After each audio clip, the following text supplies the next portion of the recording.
Good morning, everyone. I'm Andy, one of the welfare rights officers from the council. So I thought today I would tell you a bit about what we do, run through some of the winter payments that are available, and with a skew to pensioners and with the winter heating payment now being means tested, ways that pensioners can potentially increase their income. So what we do, welfare rights, we provide free, confidential and impartial welfare rights service to all residents of Perth and Kinross. So welfare rights are, it's kind of benefit entitlement. Welfare rights isn't the welfare state. So we help people work out the benefits they're entitled to, give them advice and sometimes assistance on claiming those benefits. If those benefits are refused or decisions are made that people disagree with, we can help them challenge those decisions all the way up to tribunal level. The main way people would contact us is through our telephone advice line. That's available Monday to Friday, 9 till 5. And we've got a duty team that deals with initial contacts in those kind of working hours.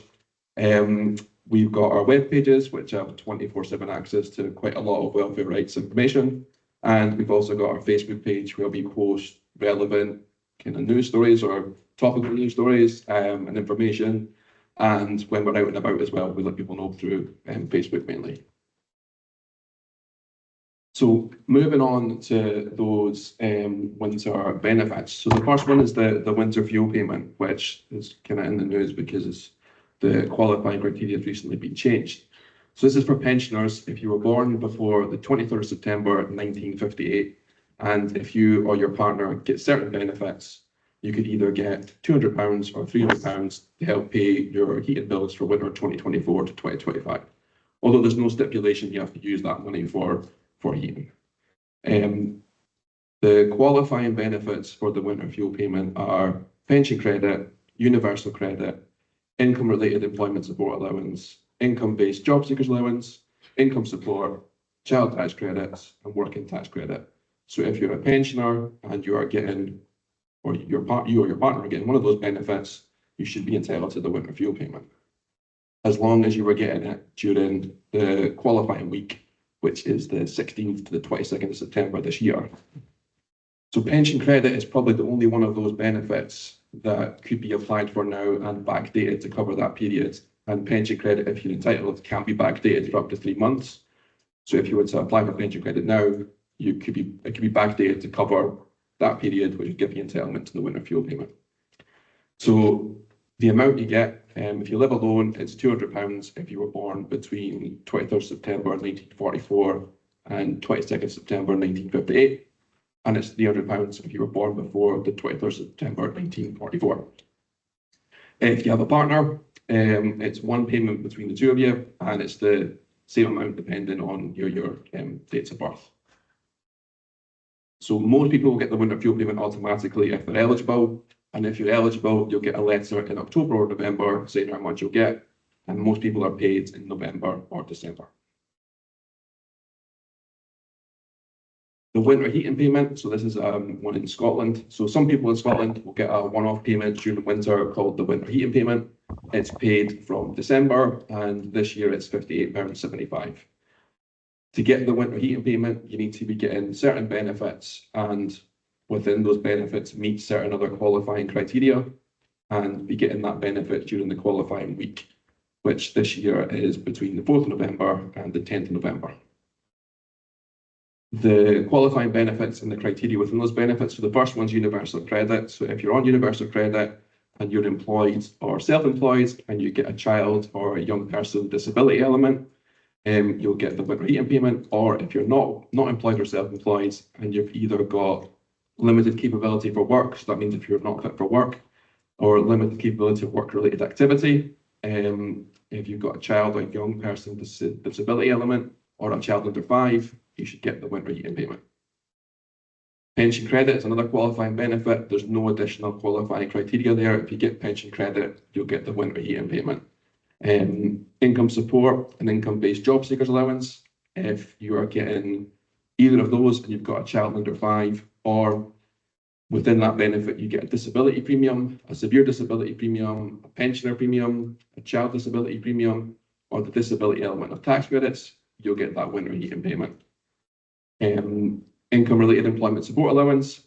If you've got a child under 5, or you're in the support group, or the work-related activity group, or you've got the severe or enhanced disability premium within that benefit, or the pensioner premium, or the disability element of child tax credits, you'll get that winter heating payment.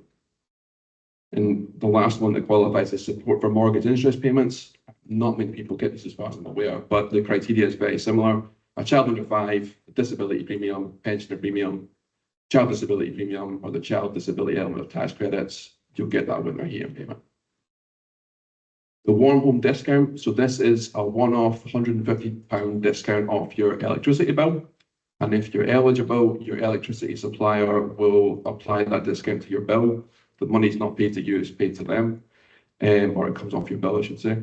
You qualify for this if you're either getting the guarantee credit element of pension credit, or you're on a low income and you meet your energy supplier's criteria for the scheme. There you go. Come on to that in the next couple of slides.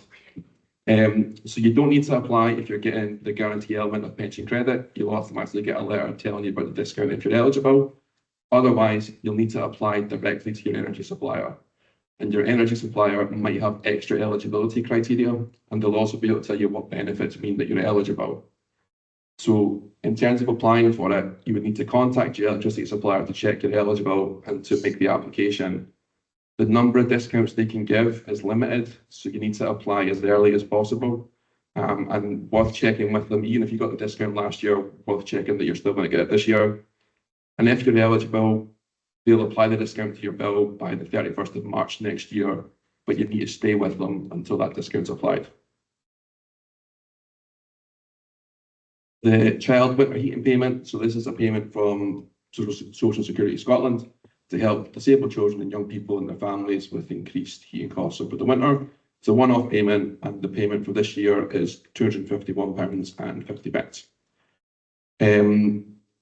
The qualifying benefit for getting the child winter heating payment is the highest rate of a disability element for the child. So the highest rate care component of child disability payment or disability living allowance, or the enhanced daily living component of personal independence payment or adult disability payment.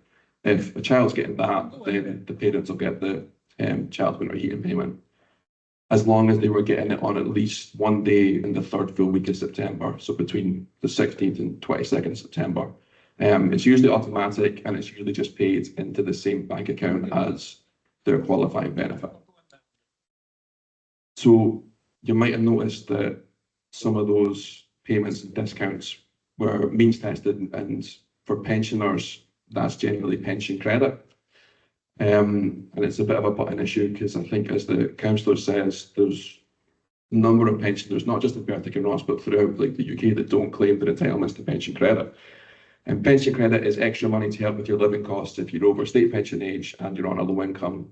Your entitlement to pension credit can also be increased if you're a carer, if you're severely disabled, or if you're responsible for a child or a young person. It's separate from your state pension, and you can get pension credit if you've got other income, savings, and even if you own your own home. So the qualifying kind of criteria for pension credit is you and your partner have to be over state pension age. If you've got a partner, your income is calculated together. So pension credit essentially tops up your weekly income to £218.15 if you're single, and £332.95 if you have a partner. So if your income's less than that, then pension credit can potentially top it up till it reaches that point. If your income is higher than that, you might still be eligible for pension credit if you've got a disability benefit, or if you're caring for somebody, that can increase your potential entitlement. In terms of what's included as income to make up the 218 and the 332, is your state pension, any other pensions, earnings from employment or self-employment, and certain benefits. For example, carers allowance is one that's included as income. But not all benefits count as income. So adult disability payment, attendance allowance, the Christmas bonus, child benefit, disability living allowance, personal dependence payment, social fund payments, housing benefit, council tax reduction are all disregarded in terms of income for pension credit. So they don't count towards that 218 or 332 a week. In terms of savings and investments, so there's no top end, there's no absolute limit to savings that would disqualify somebody from entitlement to pension credit. If you've got savings of less than £10,000, then that doesn't affect your pension credit. If you've got savings of more than £10,000, then it tapers. And of the more savings you have, the less chance there is of entitlement to pension credit.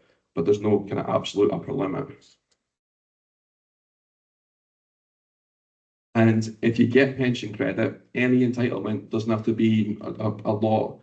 You can get other help, for example, housing benefit, the winter fuel payment, support for mortgage interest if you own the property, council tax discount, free TV licence if you're aged over 75, help with NHS dental treatment, glasses, transport costs for hospital appointments, the warm home discount scheme, discount on Royal Mail redirection service if you're moving house. All those come as extra kind of benefits to getting pension credit. So even if your entitlement isn't a lot, it's still worth applying to get all this other stuff that you're entitled to. I dealt with somebody a couple of weeks ago that their entitlement to pension credit was like less than £1, and so it's not worth applying. So well, actually it is, because you're going to get all this off the back of it. All right, okay. So in terms of also potentially increasing the entitlement to pension credit, if you get a disability benefit, that can give you a premium that gives you entitlement or potential entitlement to pension credit depending on your other income. The disability benefit that pensioners can apply for is called attendance allowance. So if you're not already getting a disability benefit and you've got health problems and you're of pension age, attendance allowance is the benefit to look at. So this is extra money if you've got personal care or supervision needs due to a physical or mental health problem. It's not means tested, so income and savings don't play any part in entitlement, and it's tax-free as well. It's paid over and above, well, whatever other income you've already got, and can often increase your entitlement to other means tested benefits like pension credit. You don't have to have somebody looking after you despite the name of the benefit, as long as you can show that the help you need is reasonably required. And lastly, if you find yourself in a position where you've no funds to pay for essentials like foods, gas and electric, you can apply for a crisis grant from the Scottish Welfare Fund. These are one-off payments that don't need to be paid back and are designed to tide you over until you get your next payment. So you can apply either online on their website or by giving them a phone. Normally, it's 3 crisis grants for a single person, 6 for a couple within a rolling 12-month period, but that's not absolute. More can be paid in exceptional circumstances. These can be reviewed as well, so if your crisis grant is refused, you can ask for a review internally, and if you're not satisfied with that, it can be taken further to an independent review. So that's kind of like a really quick run through of what we do, winter benefits, and some of the help that's available for pensioners and other people as well. Anybody got any questions? How do you apply for pension credit? Pension credit, you can apply either online or by giving them a phone. Or you can give us a phone and we can apply online for you. If you're applying, you need to know what your income is, what your savings are, and what your income and savings were 3 months ago in order to get the back date.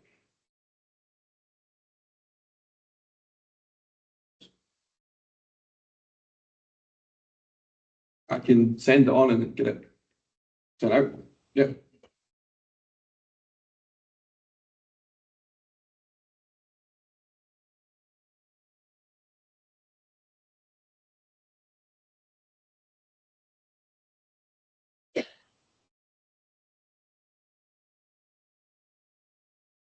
By the way.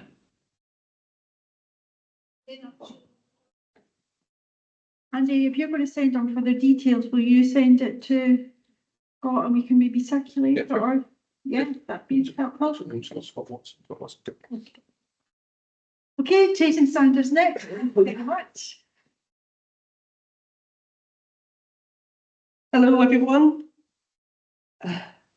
Gosh, it's been quite a morning with a lot of information going on, hasn't it? So I'm hoping I won't bombard you with too much information here.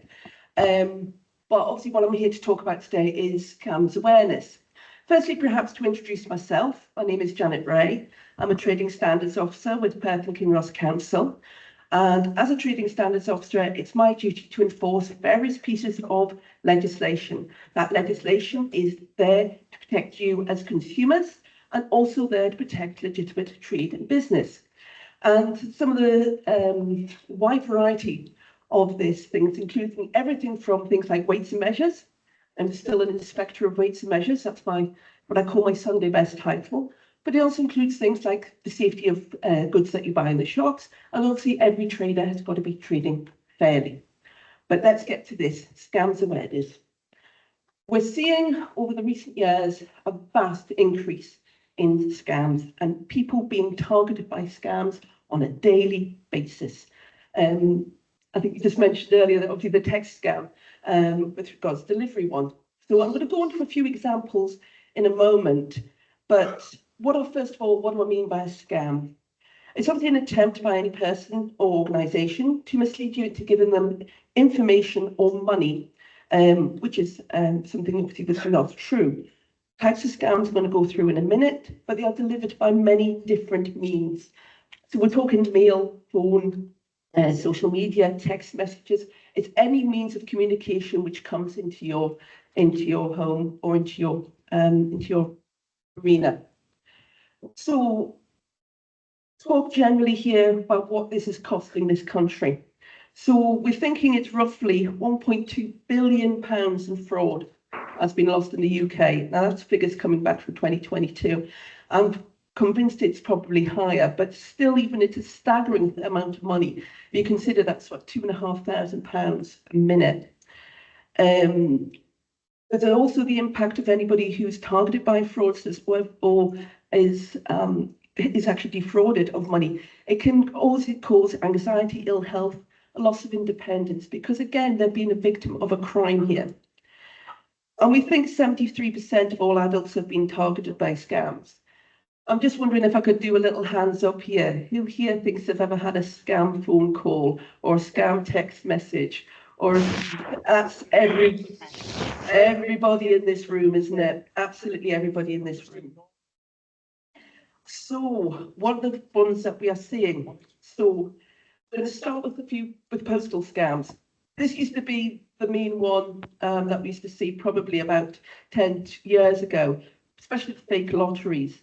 But we're still seeing a lot of the fake clairvoyance and what we'd call a long lost relative one.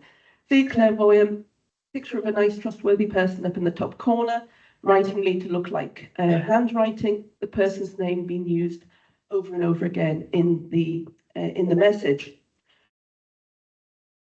To give you an example, I'm going to give you a few examples of actual people that we've come across with this. So this is what's happening here in Perth and Kinross. With a lady, and especially during the pandemic, started getting these letters. And it's saying, well, you've got to buy this talisman in order to be healthy, in order to be safe, in order to protect yourself. Buy this little talisman, £30, sends it away. These con men are all in contact with each other. And I will say as well, obviously a lot of these scams, in fact, majority of these scams are coming from abroad. This is international crime we're talking about here. So they buy and sell this lady's name. It's a commodity. It's now, I hate to use the phrase, but she ends up on a suckers list and she's targeted by more and more of these scams. So more and more of these letters come in. It's during COVID. She's not seeing people. She lives on her own. Her family, again, are restricted to how they can see her. And she's seeing these messages and they're preying on her mind and they're making her frightened. So she does start sending money time and time again. There is a brilliant new system that was set up by the National Trading Standards Scams team. I mentioned earlier about suckers lists. Well, one of these lists was intercepted by Metropolitan Police. And there's a whole list of names of people who are being targeted by scams. Well, what can we do to protect these people? The National Trading Standards Scams team broke that list down to every local authority area and every trading standard service throughout the UK was provided with a list of people that were potentially being targeted by these scams. We visited these people. We're still getting intel from other places as to people who are being targeted. Just look, my colleague back there, this is her job now, is that she is literally going, knocking on people's doors thinking, we think you're being targeted by a scam, can we help you? Scams are often hidden. As I've seen about this lady that was getting these letters, her family didn't know this was happening. Nobody knew this was happening. It was happening behind closed doors and was quiet. Thankfully to our intervention, she's no longer being scammed, but it's just, I just want to highlight a couple of things here, this hidden nature. So, phone scams, probably one of the biggest ones that we're getting is the inundation of people phoning you up and saying that they're from the bank, they're from the HMRC, they're from BT, all these different agencies. That, you know, I'm from the bank and there's been fraudulent activity on your account. How do you know they're from the bank? You just don't. It's just relying on that person's word. You sometimes get the sort of bit of silence before you start getting the recorded message. And then they say, I'm from Amazon Prime, I think it's quite a common one in that one. And they ask you to press 1 to get through to a department or other things like that. It's very, like I say, I think we've heard of people getting phone calls at 8 o'clock in the morning. People getting, I had one gentleman who was getting about 20 calls an hour. He was being targeted so much by phone scams. Go past the next. That's just a list of other ones that the type of things. Or the community alarm. We had, I know we're changing over the community alarm system in Perth and Kinross to a digital one. Scammers actually got hold of that and actually were starting to phone people up saying, you need to pay for this community alarm. You know, I need your bank details over the phone. They would never ask, community alarm would never ask for your bank details over the phone like that. But we did a specific leaflet and some social media action regarding that particular issue. But it shows how it can be so local. Somebody international finds out that Perth and Kinross are doing this particular changeover as it was happening throughout the whole of the country, but they just know the right words to say. Email scams, phishing scams, we call it with a PH. You get an email, looks like it comes from your bank, saying security alert. You click on that link and it's a fake website. It's a cloned website. It looks like a genuine website, but it's just been replicated to give you, so you can give in your bank details or your information. Obviously, never click on a link given to you in any email or in any text message either. Always use the links to which you are used to using, whether if you're using online banking or any other service. Don't trust links given in emails unless you're absolutely certain of them. These are some of the other things we're seeing with email scams, like see the banks, HMRC, DVLA. We had a bit of a freeze of Netflix or streaming services. You haven't paid your monthly subscription or whatever else. And I've put this one on the last one is sextortion and blackmail scams. Bit of a nasty one. And again, I'm going back to this hidden nature of scams. Nobody would like to admit that they've had an email saying, excuse me, I think you've been watching porn. We've got information that you've been watching that. Unless you pay me so much money, I'm going to tell all your friends and family this is what you're doing. And of course, this is what's happening behind closed doors again. People do get scared by these things. And we have seen, unfortunately, an alarming increase in these. We've been working with the police a lot about that recently. Text message scam.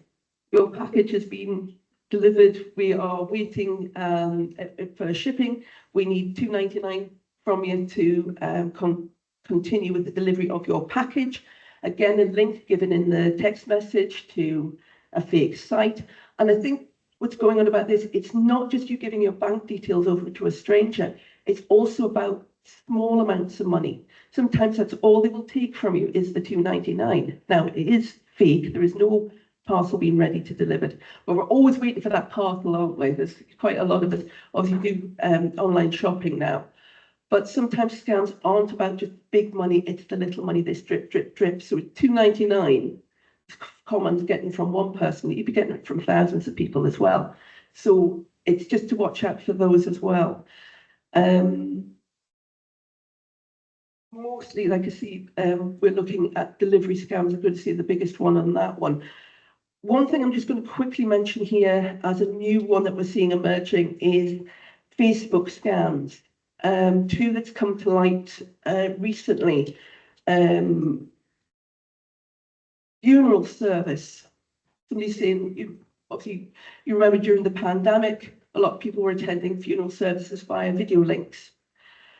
Well, they're saying now, sending a message out, if you want to view this funeral service, then click on this link and pay to view it. What we're finding is apparently they are hacking into the funeral providers, they're hacking into their websites, and they're now sending people links. If you want to view this and do this, you would never, ever have to pay for a link to watch a funeral. That's covered by the funeral service itself. But it's, like I say, just something that's just emerged just recently on that one.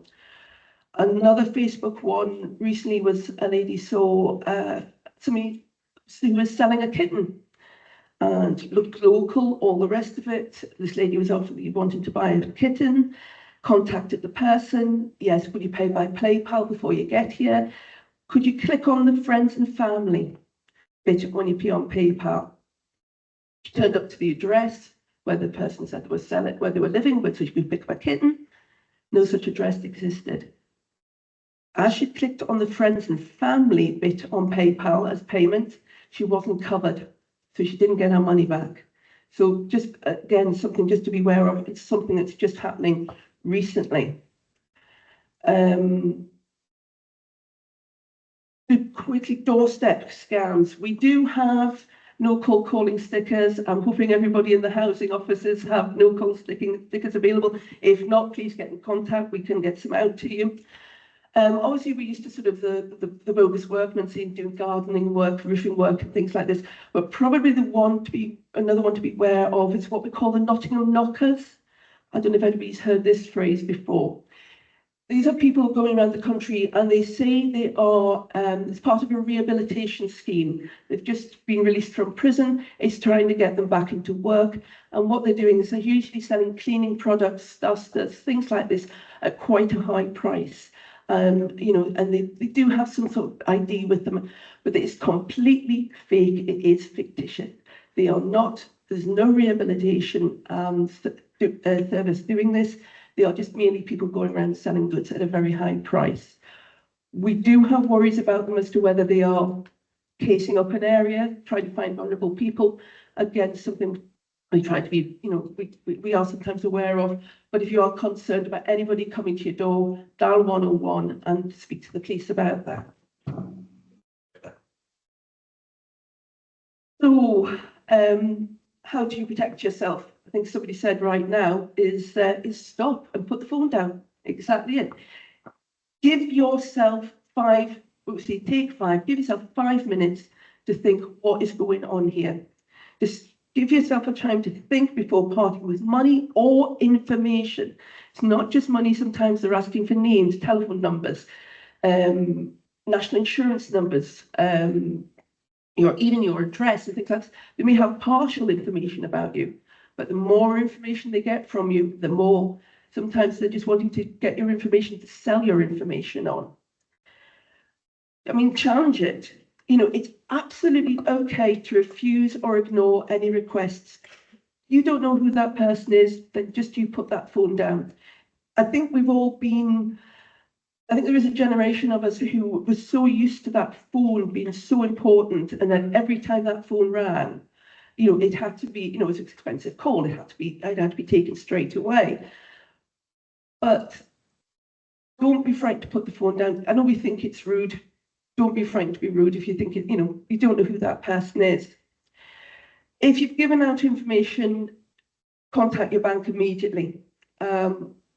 that's obviously, an important thing to do. I'm going to explain a little else about, even if you can't find your bank's telephone number, if you dial 159, that will get you through to a central number, which will then put you in touch with your particular bank fraud department. So you don't have to go scrabbling around looking for a bank statement or looking for a telephone number. 159 if you think you've been targeted by a scam. So a few other little things here about obviously protecting yourself. Obviously, the first one is know who it is that you're dealing with. I was saying to the lady up there, it's all about control. Somebody's at your door, somebody's texting you, somebody's phoning you. You take control of that situation. If you're not happy with who you're speaking to or what they're saying, then you take control and you cut that call. You say, I'm sorry, I don't want to deal with you. You shut that door. If you're given, I was saying earlier about the automated messages, and they say to press 1 so this is Amazon Prime. We think you've been, we've just got a problem with your order. Could you press 1 and we'll sort it out? You press 1, you're sort of saying, look, I'm here, I'm there. Can you, you could then be put through to the fraudster, who then take all your information, try and obviously scam you. What we've found recently, again, that's just come to light, is what they're saying now. We think your name is this. Is this your name? Say yes or no. You say yes. That's the other thing that they think now, that instead of dialing 1, it's even saying yes. And we've got to be careful with voice recognition now coming in. We don't know if that even your voice is even something that's being targeted now. Like I say, never give a cold caller personal information, even if they already have some of your details. Contact your bank immediately. That's why I'm saying call 159. Beware of unusual means of payment. We have seen fraudsters being asked to be paid for things like iTunes vouchers, Amazon vouchers, and obviously your usual sort of Western Union and things like that. As I said earlier, don't click on links in unsolicited emails or texts. Previous one. So scams are not just always about money. Again, protect your information. Beware of online surveys and questionnaires, because they don't know what information they're going to sort of slowly gather about you. Always say to display an no-call calling sticker, even if it doesn't stop that person from knocking at your door. At least it gives, if somebody does knock at your door, it gives you that little bit of empowerment to say, look, I've displayed this, this is why, please just go away. I don't deal with people doing on the doorstep. And then just gives you a little bit of extra incentive to close that door. I would obviously say never have agreed to have work done by somebody who's knocked on your door, but obviously checking for ID and things like that for anybody who does come to your door. And I'm going to say about talking about scams. I keep on going back about scams being a hidden problem. And there's a lot of really good information out there. There's a lot of good television programs. I know the morning programs, there's a lot about scams and all of those. It's making yourself aware of them and making other people aware of them and watching out for friends, family, neighbours with these things. It's awful when these things come to light. And I hate to use the word that people fall for scams. They're not. They're being targeted by criminals. They are, so we tend to put the blame on the person falling for scams, but it's not. They are being targeted by a criminal. They are unfortunately, potentially be a victim of a crime.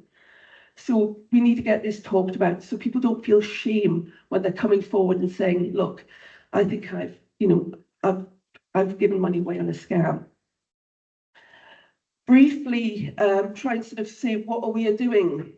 So that's about protecting yourself. This is what basically the authorities are doing. As I mentioned earlier, we've got the National Trading Scams team.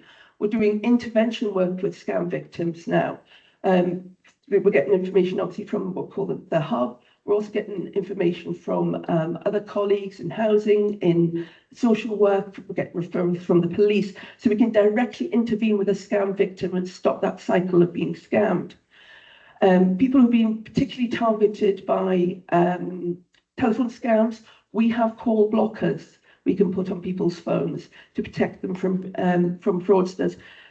I mean, but that literally do, well, they say it's about 99% of all scams are being blocked by these things. I think it's closer to 100 because they really are very effective, these true call blockers. We do a lot, we're trying to do a lot of prevention work here. The problem is, as I was saying earlier, this is international crime and international criminals, and we're here in Perth and Kinross. The more you know about scams, the more it is you can protect yourself. We can do talks to any community groups, even little neighbourhood watches or anything like this, or even anybody individually you think would benefit from being informed about scams or just having a chat about them, then get in touch and we can do what we can to sort of help get that message out there. We're working, obviously I've seen on a national and international level to act against the scammers. I can see that in recent intervention work, there's 3 million pieces of scam mail has been prevented from being delivered to people in this country, just through us all now working together. 2 companies yesterday, one was fined £40,000, one was fined £60,000. And these were companies that were telephoning people who were on the telephone preference list and who had said, I don't want to be phoned by cold callers. These companies had ignored it. They were selling these insurance plans for your washing machine or other domestic appliances. And like I say, they've just received 2 hefty fines from the Information Commissioner. I'm going to do a quick seal on the Better Business Partnership. We operate here in Perth and Ross a trusted trader scheme with quite a number of different businesses and different types of business. Obviously, we do have the usual joiners, gardeners, that sort of thing. But I think we've even got a couple of computer repairers on that list. We had somebody hit drones, did drones for, for like weddings and things like photographers and stuff like that. So quite a varied amount of businesses that are on that list. So I'm going to put a little sales point for that. And finally, if you're needing if you want to report a scam or you just want consumer advice, so say for instance you've got a dispute with a trader and you want to know what your rights are in any of these situations, please contact, we've got a sister organisation called Advice Direct Scotland. Now, if you phone, they give out really good advice as to how to solve a dispute with a trader or anything like that. They can give you things like letters, direct you to proper ombudsman, all this.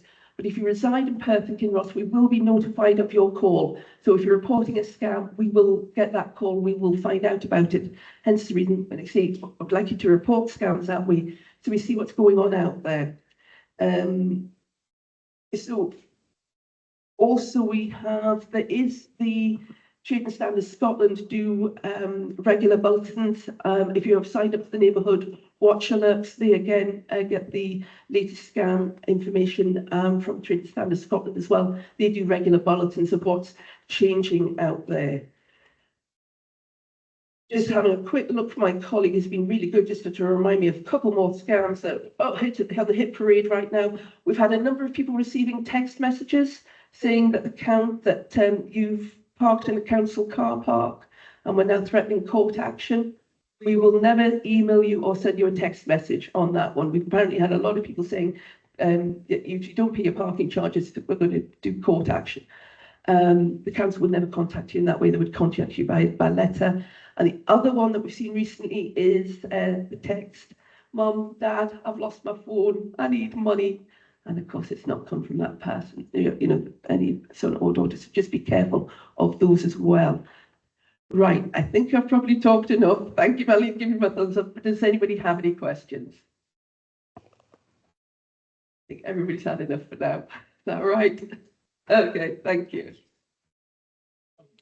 And again, maybe if you share your stuff with Scott, because there's some really good numbers, I'll tell you telephone what. and websites, that's really Scrap, we helpful. used to pay it every year.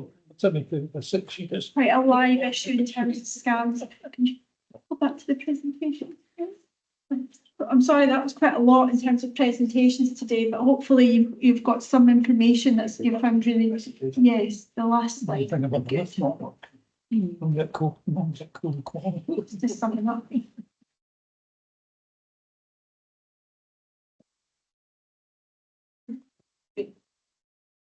Okay, so we're kind of like coming up to lunchtime, everybody's probably getting rumbly bellies. So in terms of next steps, so today has been about presenting on our rent level options for 25-26.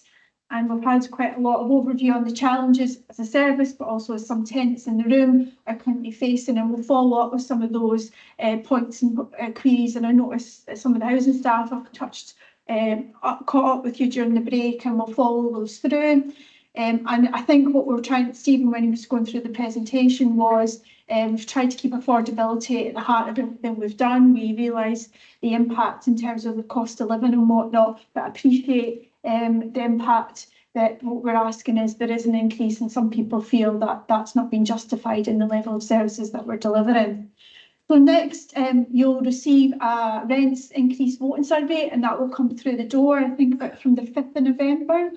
Come through the door, it'll be emailed to the tenants who hold email addresses. Or email to tenants who have email addresses. And that's something that we're always looking for efficiencies. And I know not everybody has an email address and whatnot, but that is something that we're trying to increase, because the point made by Lynn in terms of surveys, it does cost us substantial monies for postage and whatnot, and we prefer to email, but I appreciate that people do like hard copies and things set in the post, and we will continue to do that. It's based on your preference, but we're trying to increase the number in terms of emails, and it's quicker contact as well.